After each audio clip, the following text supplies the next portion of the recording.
Good evening, everyone. So, to begin this presentation, I'd like you all to imagine this scenario. You're just getting home from a long day of work. You're stressed, tired from your commute, and you're just looking to relax. So you fire up your PC, grab your best headphones, browse to vgmrips.net, and load up some classic Falcom sound team tunes.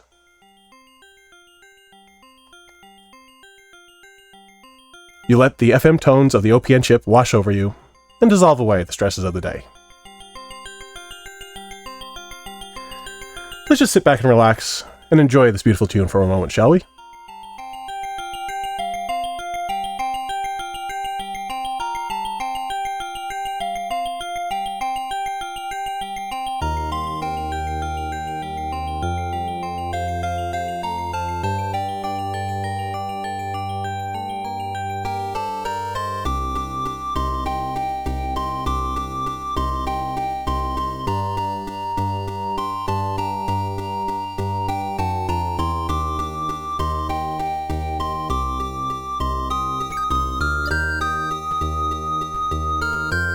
Hold on a second.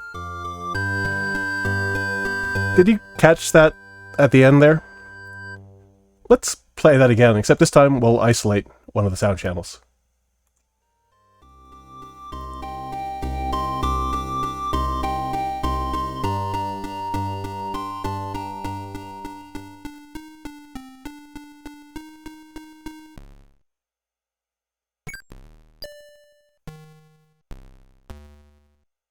Wait for it. Well, clearly that's not right. So how disappointing would it be if such a mistake made it to an official soundtrack release? So I'm here to talk to you about the work that goes into making sure that that type of oversight just doesn't happen. So hey everyone, my name is Jeff, and here's a little bit about me and how I got started doing audio recording work for soundtrack albums. So some of you may know me as the guy who babysits the chiptune hardware on stage in the band Martial Art. I have a bachelor's degree in electrical engineering, and I enjoy tinkering with old electronics. I'm a video game music enthusiast, and I've been hanging around the corners of the VGM cover community for decades, and I'm a vinyl record collector. My wife likes using the word excessive a lot when talking about this hobby, but I really have no idea why. So I mentioned these credentials because they're really what let me fall ass backwards into my first VGM recording gig.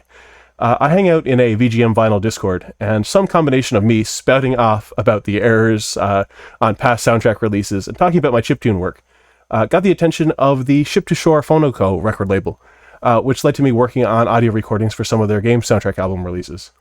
And honestly, it's kind of a dream job, really. I've actually been doing it for fun practically all my life. I have memories of holding up a Play School microphone from a cassette recorder up to the TV so I could record music from the Sonic 2 sound test and listen to it on the go.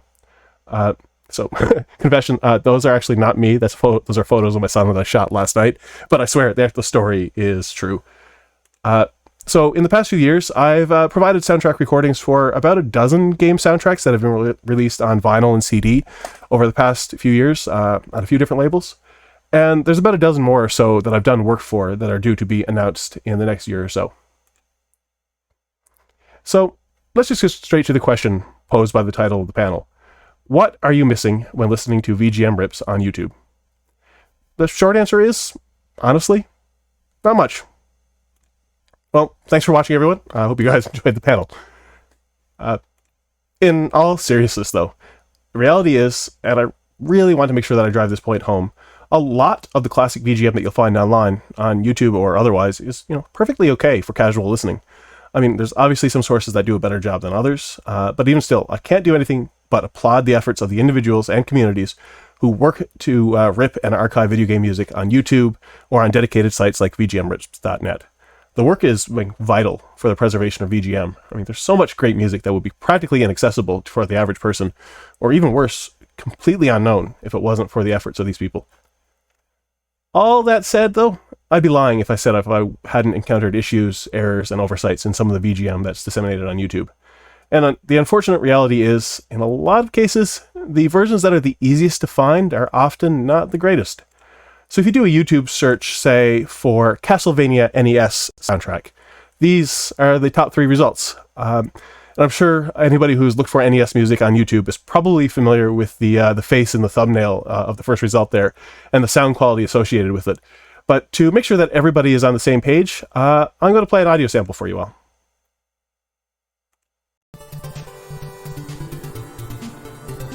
Okay, sorry guys, I actually couldn't help myself here. This is actually NES audio being run through a cave reverb impulse response. So here's the actual audio sample this time, and I'm going to be using clips taken from various real YouTube uploads.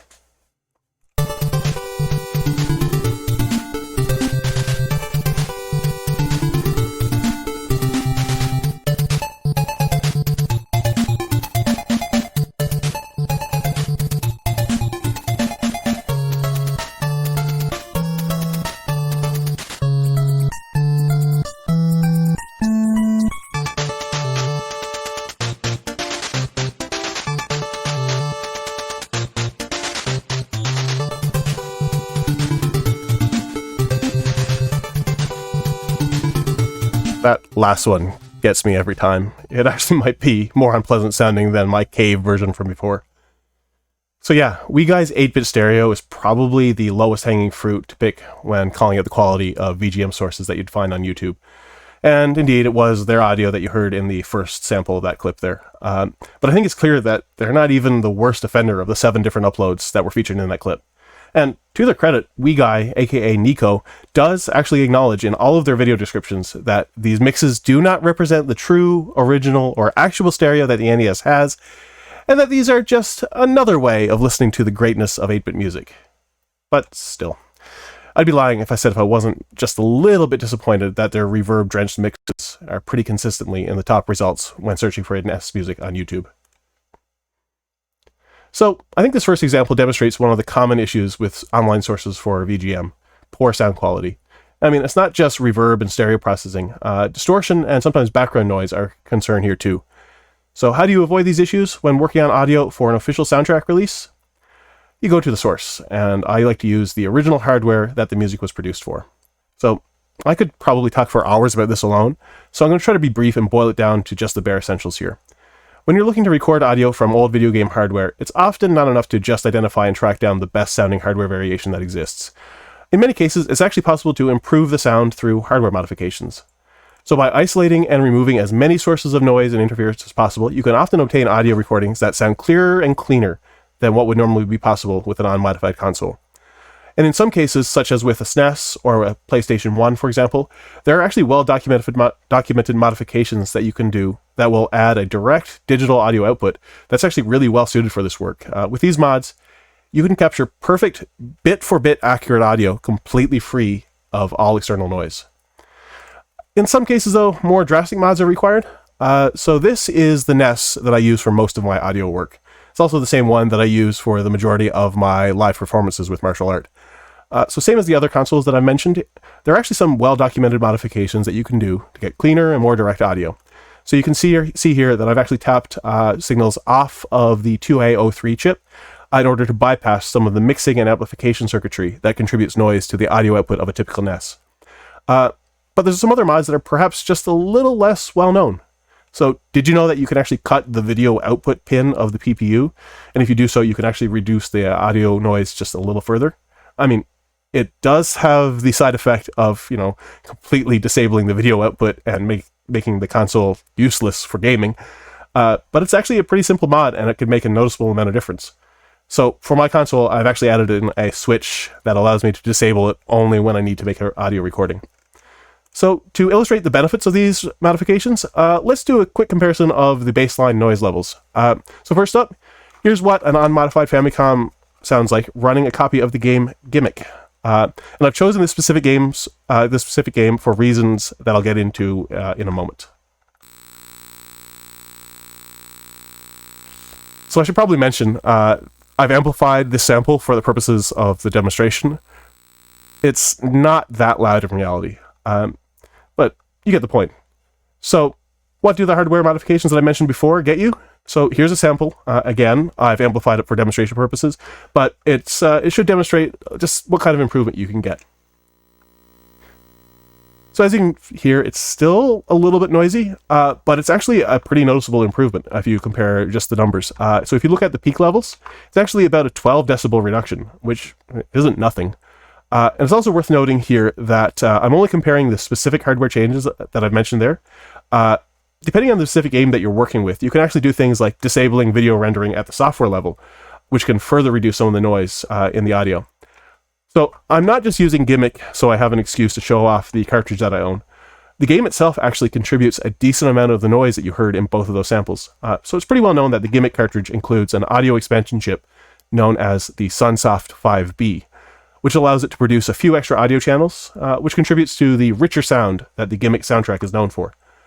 But what's perhaps a little less well known is that the Sunsoft 5B chip also includes an audio amplifier circuit, which affects not just the expansion audio channels for the 5B, but the audio from the Famicom's two AO3 channels as well. So if you take a listen to the sample, above and beyond the higher noise floor, you might actually hear some compression and distortion in the audio.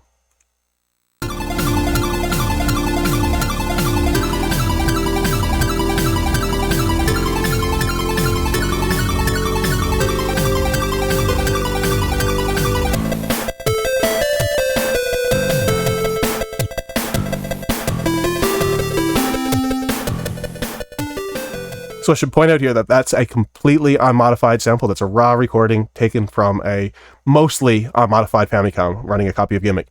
So who knew that Gimmick was a victim of the loudness war? I mean, it's not quite Death Magnetic levels bad, but still. So to get around this, I did what was probably the most nerve-wracking thing I've ever done while working on one of these projects.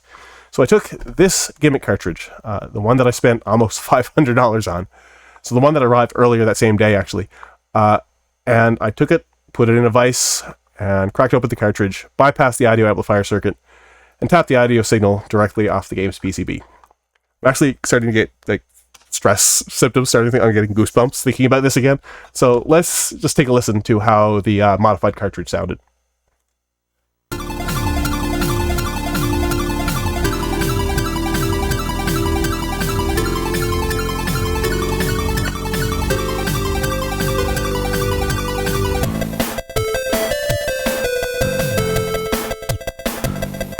I love that sound no matter how it sounds.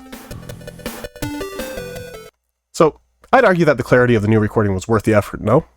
So I don't have the exact quote here, but according to Aaron at Ship to Shore, when Masashi Kajiyama approved the recording for the release, he said it was probably the best the soundtrack had ever sounded. Can't argue with that. So why go through all this work and risk damaging aging, expensive, and scarce hardware when emulators exist? So part of the reason is that emulator is kind of a dirty word among game companies. So part of this is the link to piracy. There's this conception that emulators in and of themselves are illegal. And there's actually an awesome GDC talk by Frank Cifaldi that I'd highly recommend watching that dives into this topic a bit further in the context of video game preservation in general. But the short version is, I've been told that companies can and will reject audio for a soundtrack album release, no matter how good it sounds, if they find out that it's sourced from an emulator. But that's only part of the story, right? I mean, there's a question that I can't really dance around here. What about the sound quality of emulation? I've actually been asked for my opinion on this a few times, and there are people out there and companies out there that hold on to the belief that emulators are inherently inaccurate. Is there any truth to that?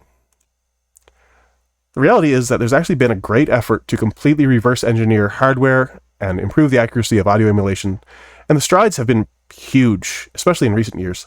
So off the top of my head, I think of work of folks like David at Plogue, Nuke YKT and their cycle-accurate emulators, and the progress that's been enabled by Artemio's MD Fourier project, and so on. So because of work like this, modern emulation is practically indistinguishable from the real hardware, even to the most discerning listeners. But there's no really getting around the idea, held by both some fans and copyright holders alike, that emulators are just bad. So using the real hardware as the audio source for soundtrack release just avoids any questions about accuracy. So the thing is, though, despite all the praise that I have for modern emulation, those accuracy concerns are not entirely unfounded. So here's an example to demonstrate. First up, I'm going to play a recording of the Sega Master System game Phantasy Star, played back on an authentic Japanese console with the FM sound add-on.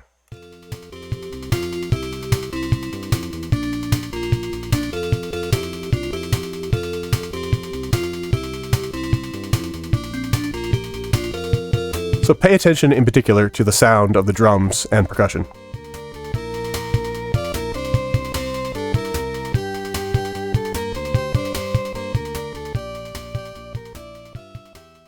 So next up, I'm going to play the same track for you, except this time sourced from an emulator.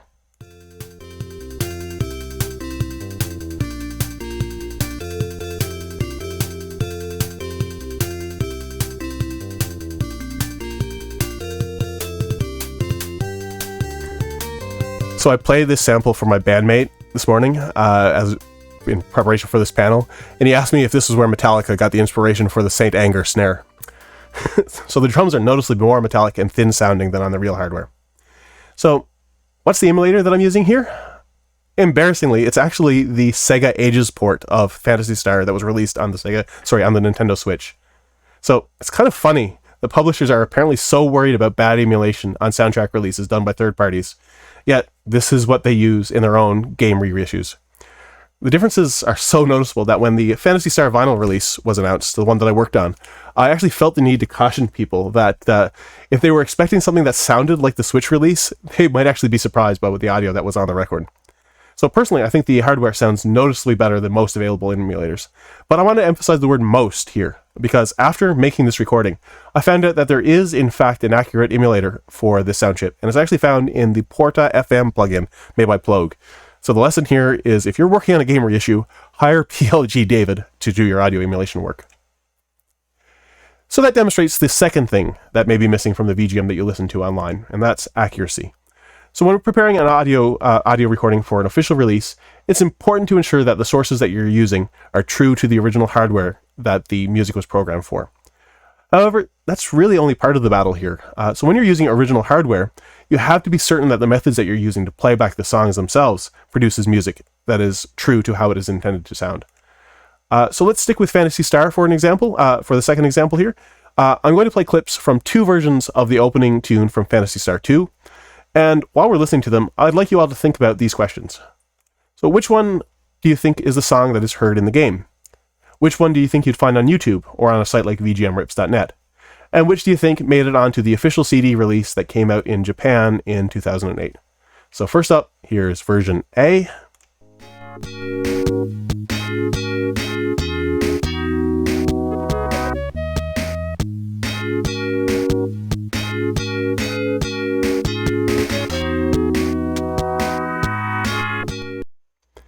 And next up, version B.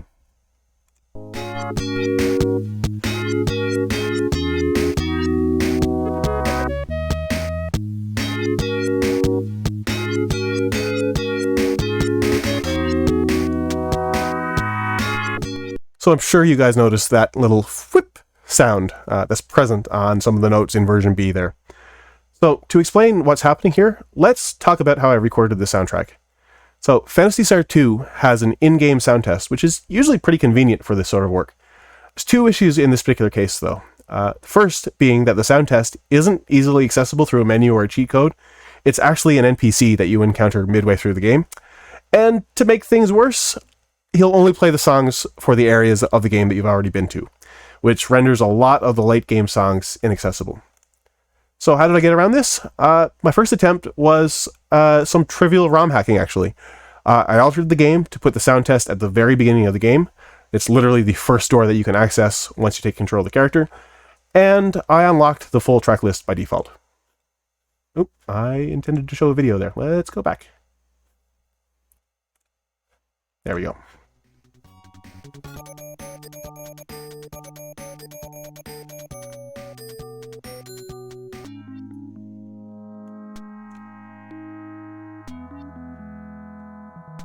So there's that whip sound again. So what's happening here? So it turns out that the Western release of Phantasy Star 2 has a bug in its sound effect playback routine. So whenever certain sound effects play, they accidentally write to some otherwise unused registers in the YM2612 sound chip, which enables an envelope on one of the instruments, and it alters the decay of some of the notes. So that kind of answers the first question from earlier, right? Trick question, actually. So both versions of that song can be found in the game. So the version without the bug is heard when the game first boots, before any sound effect has a chance to play. But if you return to the opening cutscene at any point after the first boot, or if you try to play the song in the game sound test, you get the glitched version. But there's one thing that I haven't mentioned yet. So on closer inspection, it turns out that practically every song in the game is altered and affected by this bug. The whole sound test is wrong. So how did I get around this? Some more ROM hacking.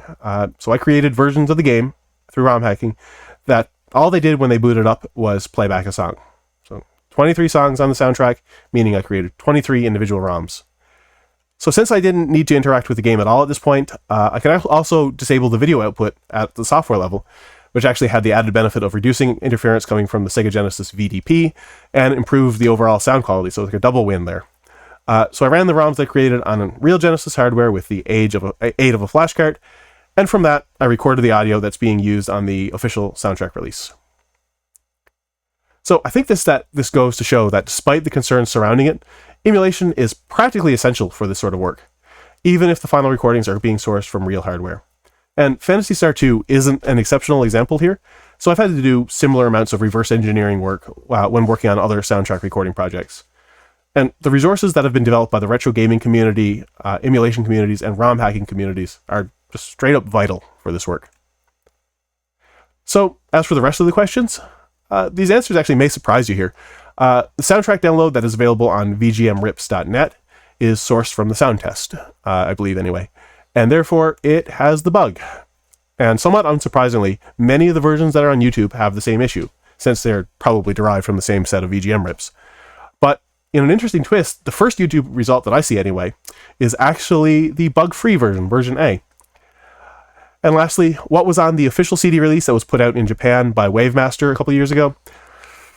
Yep, it's the bugged version. So I think this actually might make the Phantasy Star 2 release that I worked on the only one that has the entire Western soundtrack of the game without these glitches. So while we're talking about accuracy, now's a good time to bring up the Dragon Slayer track that we opened up with. So what was going on there? It honestly had me scratching my head for quite some time, because almost all of the versions of the song that you can find online have the same issue. Turns out that the problem is not with the VGM rip itself, but like Phantasy Star 2, there's a bug in a particular version of the game, the one that the game rip was sourced from. So in most of the rips you find online, they're sourced from a PC 98 release of the game. But if you take the time to hunt down the original PC 88 version, like we did for the official soundtrack release, the data corruption just simply isn't there.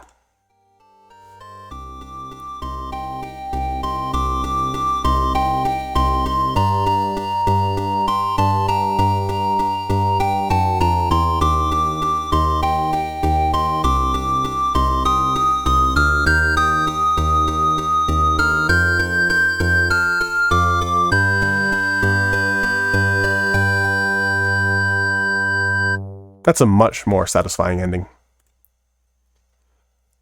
So, given everything I've talked about so far, it might be easy to think that when you're working with classic VGM sources, most of the effort has to go into getting the nitty-gritty details right. But sometimes audio problems can be staring you right in the face without you even realizing it. So as an example of that, let's talk about the introduction music from Battletoads from the NES. So first up, here's a clip that's representative of about half the sources that you'll find online.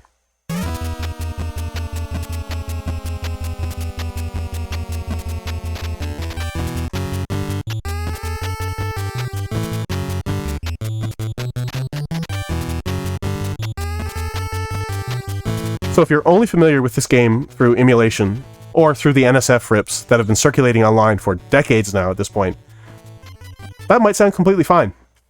But if you were to pop a real Battletoads cartridge into a real NES, you'll be greeted with something that's unlike most of the rest of the Nintendo game library, and that is real, crisp, PCM, and I mean PCM, not DPCM, drums.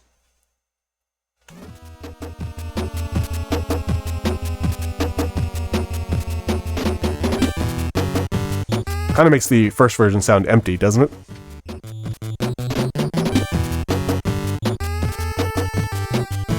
So, a couple years ago, there was actually an official physical release of this soundtrack that was released.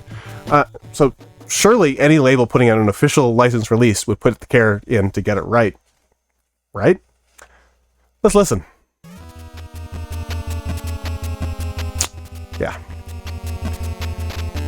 It's honestly a damn shame that the soundtrack release got this wrong. But what really surprises me, though, is the sheer number of people who own this record. And they're surprised when someone points out the missing drum tracks in the first track. How it made it to an official release like this, I mean, I can't say. I wasn't involved with it. But I don't want to say that it was outright like a lack of knowledge or care, but it's kind of hard to deny the evidence.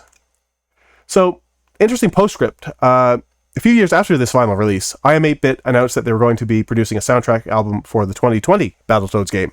And as a bonus, the original NES soundtrack was going to be included on a second disc.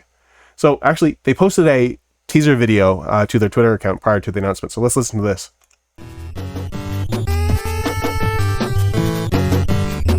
The drums are there. I mean, there's a whole bunch of weird stereo effects going on in this video, but let's ignore that for now.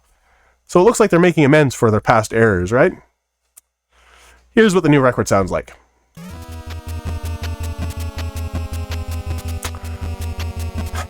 I just don't have the words. So there's one more thing that I want to talk about beyond just high quality audio and accurate audio, and that is completeness. I'm sure there's exceptions here, but it's optimistic, maybe even naive, to think that companies keep high quality audio for every asset. So when they're approached about releasing a soundtrack album, oftentimes they're only able to provide a limited selection of songs to work with, which is one of the reasons why labels have reached out to me in the past for replacement audio. So whenever I do a recording work for a release, I put in the effort to capture every song a game is capable of playing, often including unused songs. There was actually a case with an upcoming release where I was asked to demonstrate to the copyright holder and prove that the audio that I provided was actually in the final game, since some of the songs I provided anyway, weren't among the audio that they had retained themselves. There's actually been a few projects where I've encountered that sort of thing, so let's take a look at Mega Man Legends 2 for an example. So when they were approached by the Ship to Shore Phonoco record label to do this soundtrack release, Capcom originally provided only 17 cues, which is roughly 30 minutes of music. Supposedly, that was all they had kept. Turns out those are the same 17 cues that were on a past Japanese CD release. So anybody who was even remotely familiar with this game could tell that this was pretty incomplete, which is why Ship to Shore reached out to me to provide a new, complete hardware recording. So prior to this soundtrack release that I worked on, there was actually a fan-made rip that circulated online, which had roughly 85 songs, with a few extra things tossed in there, but that were recorded from the game.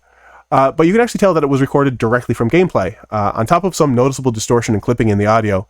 Because of how the music fades in and out during gameplay, a large number of the songs were missing their opening seconds. So for the recording that was used for this release, I was able to record about 50% of the music from the game myself, with just some trivial modifications to the game. But I mean, I still encountered some roadblocks, unfortunately. Sorry, I need to move these because they're falling off my desk.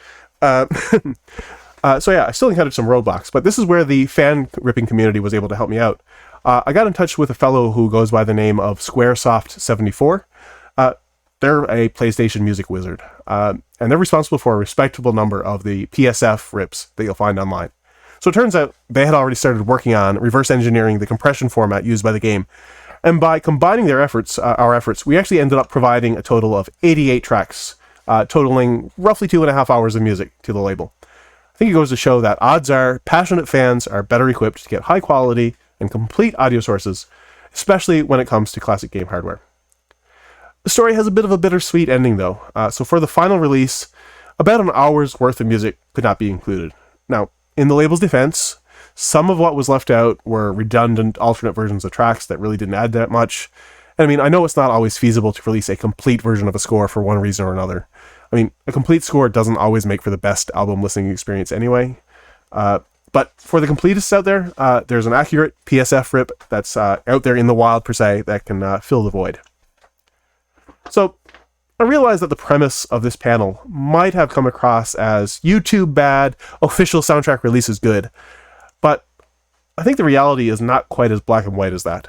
And I think the Battletoads and Mega Man Legends 2 examples from earlier demonstrate that it's not always the official releases that have the most accurate or the most complete audio. generally official releases are high quality, right? I think they'd be. Well, I've got one final example for you, and that is the vinyl release of the NES soundtrack for Castlevania. So surely this official release can't be as bad as the YouTube audio that I played earlier, right? Well, here's a preview of one of the tracks.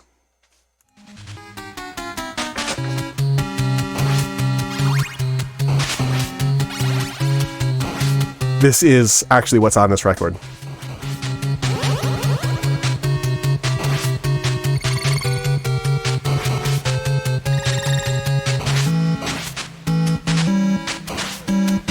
No Y is right.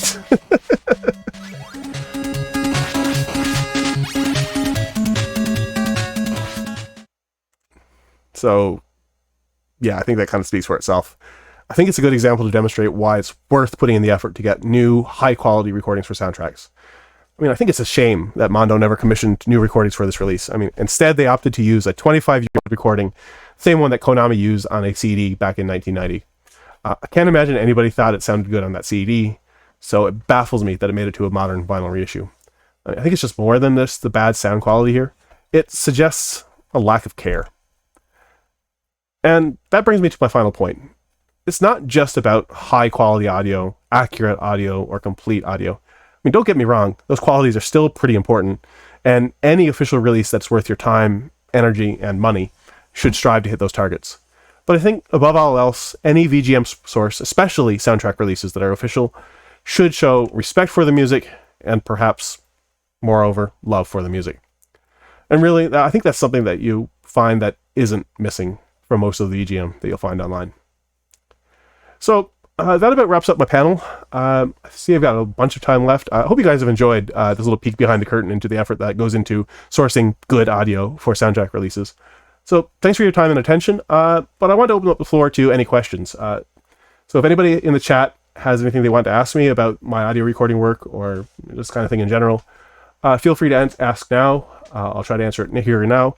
Otherwise, we can continue chatting in the VGM Vinyl Discord. In the VGM Together Discord.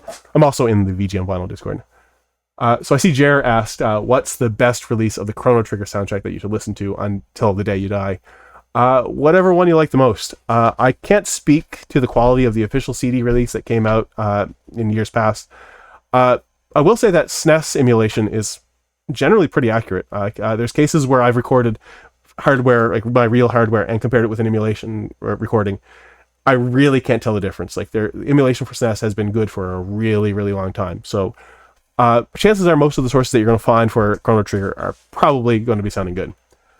I see, someone's asking if I've worked on any MSX2 soundtracks. I would love to. I can't reveal too much. There's been a few that I've talked about with a handful of different labels. Can't really say what's in the works, but I would love to see some more MSX music, some Konami SEC stuff in particular. I think there is actually a Metal Gear 2 vinyl release that already exists. I think that was put out by Mondo, same company that did this one. I have a copy of it myself. I think it sounds better and sounds right. I can't vouch for their sources, but it's already out there. How do you have time to do this stuff and be in a band? Well, Jerry, you probably know that my band output has been relatively slow and few and far between in the last couple of years. So it's opened up a lot of time for working on this. Do I think that there's an accessibility issue on the corporate side that leads to questionable official releases? I want to say no there. And the reason being is I've actually had the privilege of working on a handful of Konami soundtracks. So the same company that produced the original soundtrack for this. And I have a little bit of an insight into what it's like working with them. I don't work with them directly. That's typically all handled by the label. But from my experience, and I think others can speak to this as well, who have produced records, generally they're pretty open to replacing their audio with good sources if you give them a just reason for it. I'm just thinking of their Sparkster release, which is one that I worked on a couple of years ago. It's actually one of the first releases that I worked on. Part of the reason why I was commissioned to work on that one was the audio sources that they originally had, the one that the label was originally working with, was deemed not good enough. and they reached out to me to do a new hardware recording, which is the one that ended up on the actual release. I've always wondered if the beginning of Time Scar from Chrono Cross has distortion on purpose. I feel like I have to go back and re-listen to that song now. It's possible. It's sometimes hard to question what's artistic intent and what's an accident or a mistake. Are there some companies better about VGM audio preservation than others? Again, it's kind of hard for me to say. I don't have a direct insight into the process. I do know from a handful of releases, from a handful of people that I've talked to who are producing vinyl records and soundtrack albums, that some companies are generally better able to provide, workable audio quality recordings that, negate the need for my work. It's really a mixed bag, though. I think it depends partially not just on the company, but on the notability of the franchise, whether or not there was a soundtrack release contemporary with the game release, all these kind of factors. Would you like to be on a podcast? Yeah, sure, I'm down. Hit me up afterwards. You can find me on Discord. I'll be in the VGM Together Discord. Yeah, hit me up. I'm down to talk about this at length. I'm passionate about this stuff. I think you guys can tell. I don't see too many other questions, but I've still got a decent amount of time here. So one of the things that I get asked about a lot is, why does so much of my work end up on vinyl records as opposed to, say, like a CD or a digital download? And the truth is, I have no preference. I have no real control, though, over where the audio ends up being released. The thing is, though, vinyl records are actually, pretty popular right now, and they kind of satiate the needs of both music fans and, collectors of physical items alike, which a lot of video game collectors are like that. That and licensing for an indeterminate amount of downloads and streaming gets just a little bit trickier and takes a little bit more work than, say, producing a finite number of physical media. So not to say that it's impossible to put a classic VGM soundtrack out on a streaming platform or something like that, but it just takes a little bit more work on the part of the label. So if any label actually wanted to put out a streaming release of a video game soundtrack and they need audio recordings for that, I'm down to help out. When will cassettes reign supreme over vinyl again?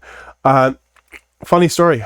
Funny thing about that. So the Mega Man Legends 2 release that I showed up here, I actually don't have a copy of it, but there was a cassette release for this. And Gimmick, so one of the soundtracks that I mentioned earlier on, that's the one that I worked on the official album for.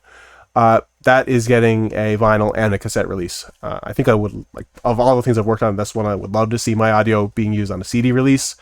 Because there are past Gimmick CD releases out there that are questionable in sound quality. But yeah, there are cassettes that are out there. Has there been a link posted to the label that I work with? So I actually work with a number of different labels. Most of the work that I've done has been with Ship to Shore Phono Co. Their website is shiptoshoremedia.com. I actually have the link on the next slide here. So if you want to check out any of the stuff that I've worked on, I can't say that all of their soundtrack releases have audio that I've provided, but a decent number of them have. And the other label that I mentioned here is Streaming Arrow Records. I worked on the Dragon Slayer Legend of Heroes album that I opened up the presentation with. I actually worked on that one with a friend of mine by the name of Steve, aka APOC, who's a pretty well-respected video game composer in and of himself. He actually has the hardware that the audio was sourced from. I did all of the manipulation of the game to get the audio in a playable format for him, and he was the one who actually did the recording. So that was a bit of a collaborative effort. There are other releases that are in the pipeline with other labels. Unfortunately, I can't talk about them right now, thanks to 3 little letters NDA. Announcements for some of the stuff that I worked on should be following within the next year or so. There's one project in particular that I'm super excited to talk about, and I really wish I could get into it in a little bit more detail here. Due to come out, I think it's due to be announced in November of next year.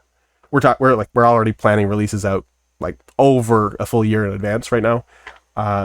super excited for that one to hit the market, because I think it actually it supplants a lot of the past releases that I've had issues with, which I'm really proud to say. So yeah, we're pretty much at time here. I think we've got 5 more minutes left here. So if you guys want to continue this discussion, head on over to the VGM Together Discord. I've got the link on screen. I'm sure someone can put it in the chat. If you're interested in finding more of my work, my band's music is available at martialart.band. We do a mix of original chiptune music and video game covers, all in like a electronic meets post-rock meets prog rock style. I see a few people in the chat who have contributed to our past work, and I'm really happy to see you guys here. So yeah, if you hope you guys enjoy that music, and if you are a physical media collector, 2 of our albums are pressed to vinyl. You can find our self-titled album available on shiptoshoremedia.com. And our first video game vinyl release was an EP that we put out a couple years ago that has 4 video game covers on it. I think it's actually out of print now, but if anybody's actually looking for a copy of it, I might have a few spares somewhere back there. So feel free to hit me up, and we can work something out. So yeah, I guess that's it. I see the chat has died down. There's no more comments or questions. Thanks again, guys, and thanks to VGM Together for hosting this wonderful event. It's a honor, really, to be at the last panel of the event. Hope you guys enjoyed your weekend. I'm sure there's a few more things happening over on the main channel that will continue on tonight. So head on over there. Yeah, that's all I can say. Thanks again. Enjoy the rest of your evening.